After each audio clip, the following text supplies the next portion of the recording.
I helped around the marina until my help wasn't needed, then shuffled back to the cottage to hang bomber jacket and clothes out to dry. I'd been slogging around in boat basin muck. The stink of it was still on me. I took a cold water shower, kept lathering and rinsing. Decided there are some things, the memory of an odor, for instance, that cannot be washed away with soap. By then it was nearly 10 a.m. I felt as if I had been awake for days, but didn't feel like sleeping. Because of the petroleum and spent chemicals that had gone into the bay, I was worried about the fish tank aquarium where I keep live specimens, some to sell, most just for my own research and pleasure. I'd built the fish tank on a reinforced section of my lower deck, using half of an old wooden cistern. From a distance, the thing looked like a whiskey barrel. Raw water is constantly drawn into the tank by a Briggs pump housed on shore. Then the water is aerated and clarified by a 100-gallon upper reservoir and subsand filter, then sprayed as a mist into the main tank. But even the multiple filter systems couldn't protect the aquarium from big doses of chemical contaminants. That's why I was concerned.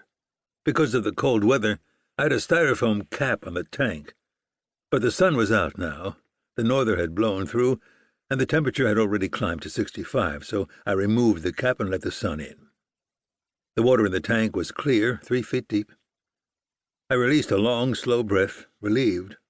Everything was still alive. Snappers with their black masks were doing slow figure eights, flushing shrimp before them. There were whelks and banded tulip shells and one great big horse conch, its orange foot out, suctioned to a clam. There were also sea squirts and tunicates, the bay's natural water filters. The most delicate animals in the tank are my reef squid. It took me a while to find them. They can change colors and blend in, their chromatophores changing with the background. But they were alive, too, and so were 6 immature tarpon that I had recently rescued from a drainage ditch near the island's pirate playhouse. I stood watching the tarpon, debating whether to switch off the raw water intake. The fish held nose first into the current, thin bars of silver that seemed to generate their own light. Over at the marina, the cleanup continued. The tide was still carrying out charred fragments and white pellets of synthetic goo. I decided that cutting the raw water intake was the safest course. For a day or so, the recirculation system and aerator could keep my animals isolated and alive. "Dr. Ford? It's Doctor, right?" I looked up to see a sheriff's detective. Sports coat, loose tie. He had introduced himself earlier, asked a few questions, then dismissed me. Ron Jackson. He was on the boardwalk that connects my stilt house to shore, coming toward me. I waited until he was closer before I said, "Just Ford, I'm not a physician."